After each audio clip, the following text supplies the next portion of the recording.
Welcome to ILTV's Israel Daily. I'm Aaron Porras, and coming up in today's newscast, the coronavirus continues its spread unimpeded across the Israeli public. This as Israeli authorities scramble to agree on a consistent response. Government officials weigh a full ban on the right to demonstrate as thousands continue to protest in spite of hygiene and distancing regulations. And classic icons we know and love get an incredible update. Stick around to see which remake does it best.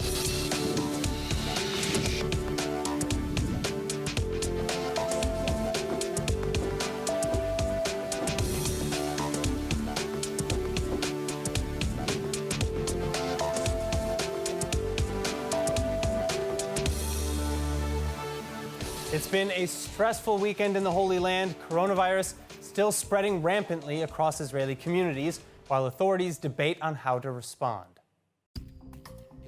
Massive protests continuing across the country in anger over perceived mismanagement during this pandemic crisis. 2,600. At least 2,600 more Israelis have now been diagnosed with coronavirus since the start of this weekend.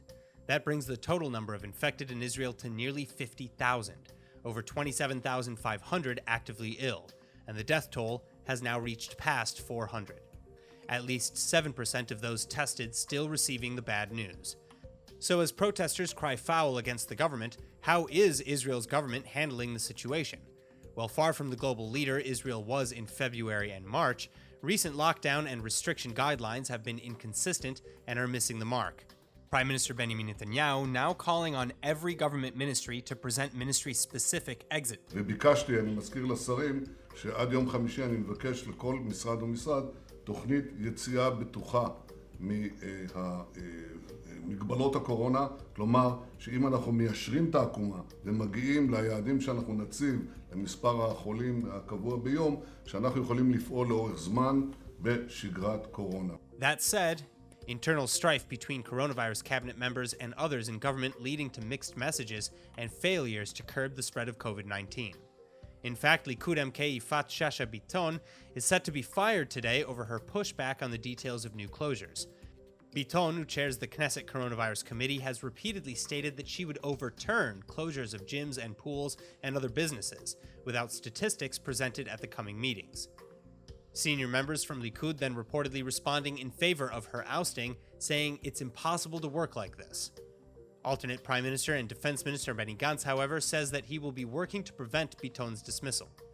Meanwhile, new COVID-caused closures have likewise been enforced and then retracted, adding to the country's confusion and hindering coordinated responses to the virus. We are protesting against our government that doesn't do nothing for the citizen. Everything is closed, everything is open. We don't really know what's going on with the corona, with the numbers. People don't know if they have food to eat tomorrow. We want answer, we want food, we want our money back. And it's very sad. Pending approval, government restrictions announced Friday included a limit on large gatherings over 10 to 20, and total closures on gyms, exercise and dance studios, with few exceptions. Restaurants and eateries may only serve takeaway and delivery, and hotel eateries are limited to 35% capacity. Also, with few exceptions, stores, malls, open markets, salons, beauty parlors, libraries, petting zoos, museums, pools, tourist attractions, and more have all been ordered to close on the weekends. Within hours of these original announcements, though, restaurants were allowed to stay open until at least Tuesday, July 21. Now, it's estimated that as things are going, the level of morbidity and burden added to the healthcare system due to the coronavirus will be significantly increased. Yet as the government debates the best response, the public is still protesting in the streets. So what can be done and what options are left? Well, lecturer for emergency and disaster management at Tel Aviv University, Dr. Yoav Yechezkeli, joins us with answers. Doctor, thank you so much for being with us. Now, let's start with the full closures currently planned for this coming weekend. Is this a tactic that can really stop the virus at this point? I think the limitations that have been implemented so far in the last week are quite suffice to stop the spread of the virus. Another complete lockdown would not be in place, especially lockdown that is limited to weekends and to the nights. I actually do not understand the epidemiologic and the professional logic in such a decision, because most of the gatherings are happening during the week and not in the weekends. So this is a measure that I and my colleagues in the people of public health do not actually understand. I think there is some kind of misunderstanding about implementing the measures in our country, because once you implement the measure, it takes about a week or two until its effect takes place. So there must be a time frame that we are going to do things in order. And this, unfortunately, is not done right now. All right, so what measures do you think maybe should be put in place? Because this actually kind of, your arguments here, they remind me a lot of the coronavirus chairwoman, Yifat Shasha-Biton, who is saying that, who's now being ousted essentially for saying that she disagrees with implementing closures without the necessary data to support those actions. How do you feel about this then? I agree with her thinking. Decisions should be made according to data and according to some biologic reasoning. Because the virus is contagious, especially indoors and not outdoors, efforts must be done to enforce wearing masks, especially indoors and not outdoors. Actually, in my opinion, every limitation that is taking place outdoors is not in place. It shouldn't be done. On the contrary, I think people should be encouraged to be outdoors as much as possible these days, especially in our country that has a lot of space outdoors and is a warm country. Even wearing masks is not proven to be helpful outside. So all efforts must be done to limit gatherings indoors. All right, well, so my final question quickly, what are the most contagious places that we know of so far then? According to the data that were released by the Ministry of Health these days, it is at home. Actually, contracting the disease at home is probably most common. Wow. And the other places are places indoors. It's not especially swimming pools, it's not the gyms. So those places, in my opinion, should be left open with the limitations that are taking place right now are quite all right. We have to wait some time for the effect to take place. There is no place for complete lockdown again. All right, Dr. Yechezkeli, thank you so much. You're welcome. Turning back now to the protests over the weekend, tens of thousands of Israelis again taking to the streets. Social distancing regulations be damned. Nittany Manson reports.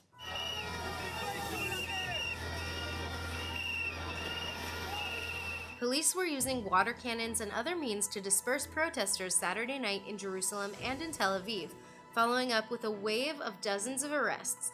This amidst the second consecutive week of mass demonstrations against alleged government corruption and mismanagement of the coronavirus pandemic. In response to public outcry, however, the cabinet is set to approve Prime Minister Benjamin Netanyahu's latest cash bailout, a $1.75 billion or 6 billion shekel plan to pay a one-time grant to all Israelis. Netanyahu and alternate Prime Minister Benny Gantz agreeing to vote on the measure today, as well as set up a special ministerial committee to decide on how the funds will be distributed. Too little too late, though, for thousands of protesters in Jerusalem congregating for the fourth time in a week outside the Prime Minister's residence and who are arguing that the authorities are out of touch. I'm here, I'm a tour guide, and I haven't been employed for the last almost half a year. We are here to protest against the Israeli government and against the Prime Minister, Benjamin Netanyahu. He has a trial, and we believe that he is unable to perform his duties and that he has failed in managing the economic crisis and the health crisis, the corona crisis. The latest government proposal would hand out a one-time government payout of 2,000 shekels to couples with one child, 2,500 shekels for families with 2 children, 3,000 shekels for those with 3 or more children, and 750 shekels for every other Israeli over 18 years old. But the plan has been widely condemned as being a drop in the bucket for those who are months out of work. It's also criticized as being poorly targeted, For now, the same amount of money would go to every Israeli regardless of income or damages caused by the pandemic. Meanwhile, Israeli bankruptcy applications have increased by 75%, most applications submitted by restaurants and businesses in the tourism and events industries. According to the latest figures reported by the Justice Ministry, nearly 2,040 applications had been submitted in June 2020, up from 1,165 in June last year. Joining us now with more about the recent ongoing protests, we have Likud Knesset member Mai Golan.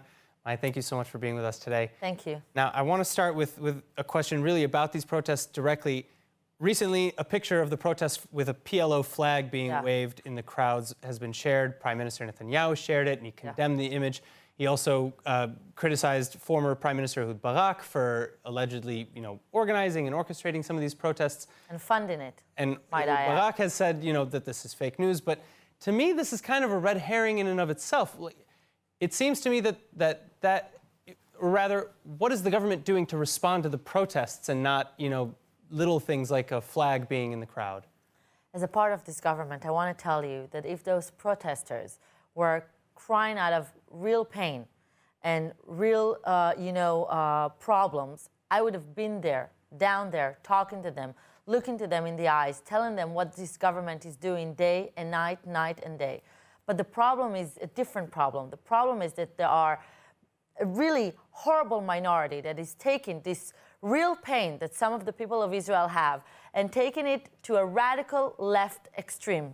And when I'm saying that is when you compare your prime minister to Hitler, when you put a PLO flag instead of an Israeli flag, when you call him a crime minister instead of a prime minister, when you threaten the life of the prime minister, his wife, his children, when you try to destroy his house, this is not a corona protest. This is not, an independent / young / people who suffer protest. I know this kind of protest. I've been protesting for the last decade before I went into the government. So I know to recognize when people are really suffering and coming to protest against it. But when you take this horrible state that Israel is in. By the way, the entire world is in this state, in an economic horrible situation, health situation that this world hasn't recognized for the last 100 years. When you take these problems that this country is trying to do everything to deal with and take it into a radical extreme situation against the minister, the prime minister, and against this government, this is not a real protest. And unfortunately, I'm saying, I don't want to... I think that we can agree that, as you said, that there are a lot of different factions making up these protests. There are people with different interests.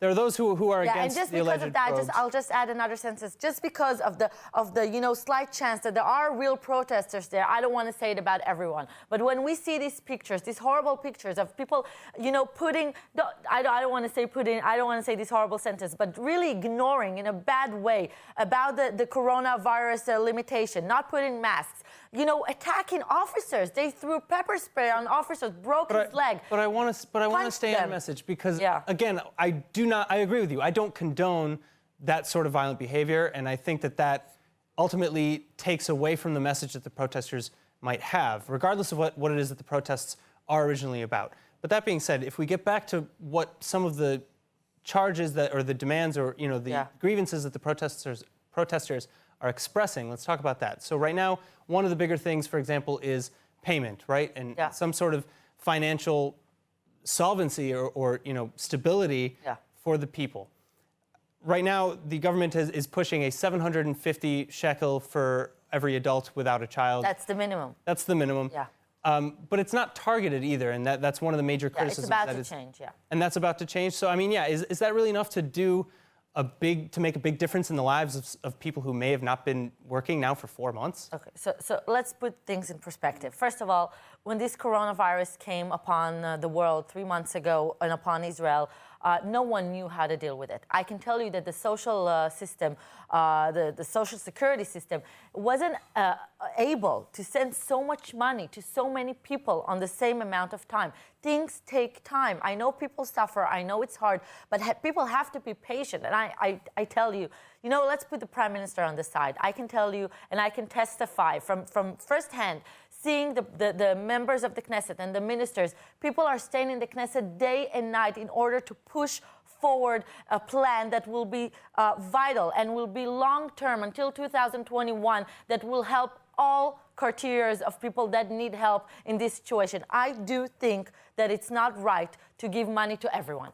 I think it should be different. I think it should be, but the reason that the Prime Minister did that is in order to avoid bureaucracy and avoid prolonging the time that we still need to have to give the money to the people. So I will end with that I know that the Prime Minister and the Minister of Finance are working all day today to just make the plan in order that the people that really need money will get it. And let me make a promise here from this studio. There won't be a person in the state of Israel that will lack money to survive and to live in order for us to overcome this horrible damn virus. All right, Mai Golan, thank you so much for being with us today. Thank you for having me. All right, now with demonstrations continuing, a difficult question arises amidst the coronavirus's spread. At what point should the right to protest be reduced or the method of protests controlled?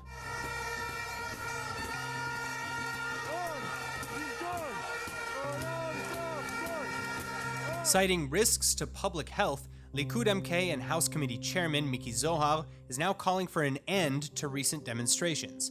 Taking to Twitter, Zohar is arguing that to approve of mass demonstrations that pose a health risk to all Israelis while closing law-abiding businesses is nothing less than absurd. He adds that the government has a choice: open the public for all, including for unjustly hateful demonstrations, or close the public for all.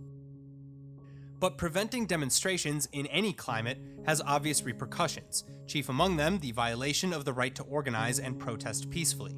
And new Justice Minister Avi Nissenkorn has since vowed that the rule of law and democracy shall not be harmed, adding that the fundamentals of democracy are important normally, and more so during times of emergency.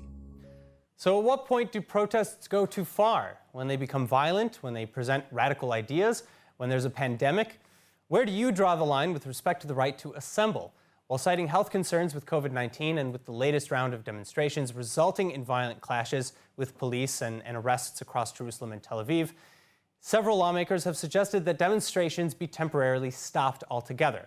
But to understand more about the recent demonstrations, we're joined by attorney Tomer Naor, head of the legal department at the Movement for Quality Government in Israel.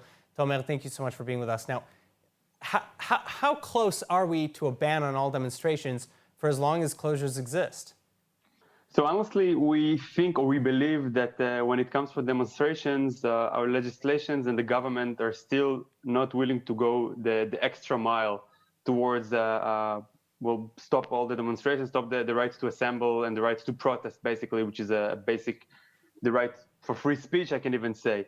And every time we hear about new decisions to close synagogues, to close bars, of course, and cafes, the right for demonstration, the right for protest is still there.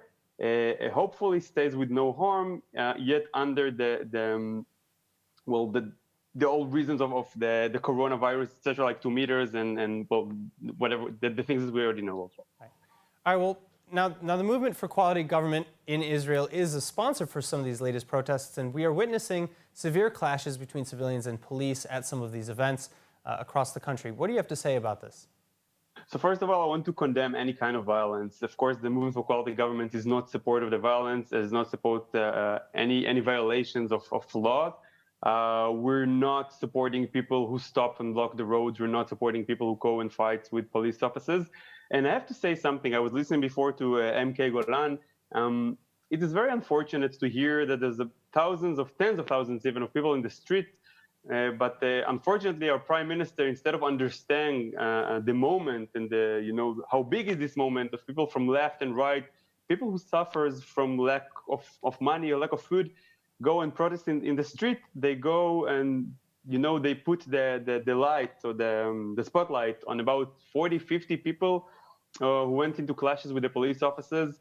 I mean, I see those photos, yet I can tell you, because I was in some of those demonstrations, that the majority of the people are silent protesters, are hungry people, are people who want social justice, are people who fight against the corruption in Israel. And to try and describe those demonstrations as violent demonstrations or left-wing demonstrations, or even I heard last night Ashkenazi demonstrations, which is a horrible thing to say. I think that in that point, the people who say those things are missing the whole picture. And unfortunately, instead of giving the people the aid they need, they're taking this whole, call it public conversation into a place that it shouldn't be in. All right. Well, Tomer, thank you so much for shedding some light on this. Thank you. Thank you. Now, we all long for the day when we can leave home without fear of being infected with coronavirus. But the Israeli startup company Nasus Pharma claims that the goal can be made a reality soon by using their product.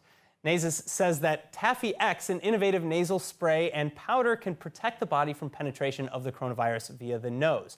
And here to tell us all about it now is CEO and founder of Nasus Pharma, Dr. Dalia Megiddo. Doctor, thank you so much for being with us today. It's an honor to have you. Thank you for inviting me. All right, so first of all, I have to ask you, how does this spray or powder work? Well, actually, it's a spray of powder that when you push it into your nose, the powder absorbs the water from inside the nose and creates a gel, a very micron-sized gel that is not only mechanically protecting the nasal cells, but also it carries acidity that can basically kill and disinfect the viruses. And this doesn't hurt any of the bacteria or the local, diseases or things that maybe should be These materials have been used in the pharmaceutical industry for 30 years.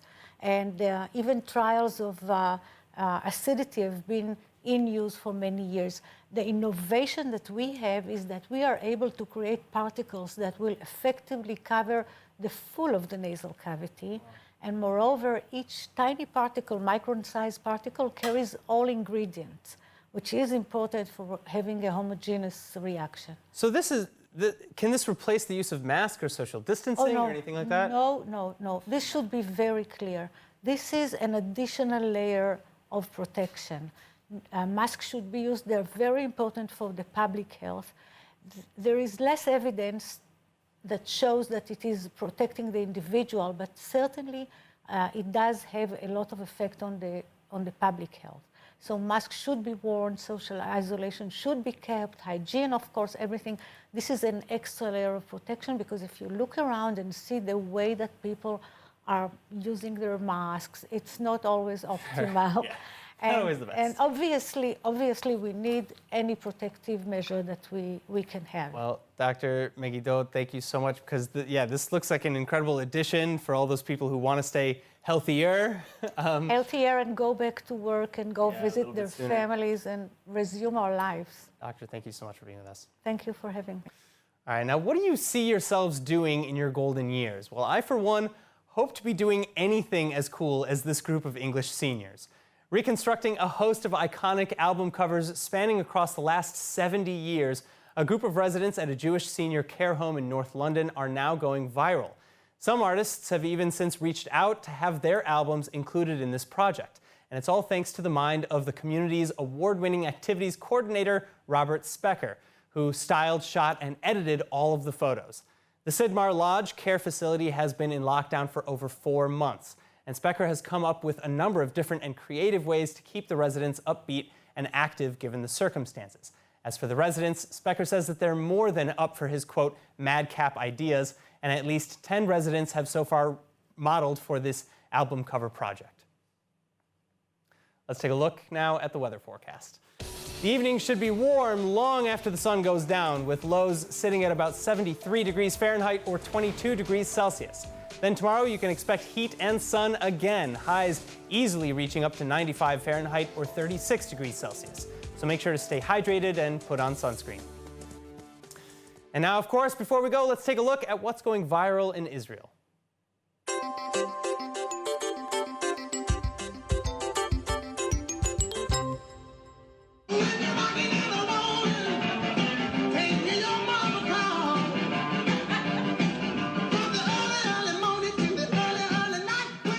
I hate to say it, but her dance moves are, first of all, amazing, but they also remind me of, that dancing woodchuck from Caddyshack, no?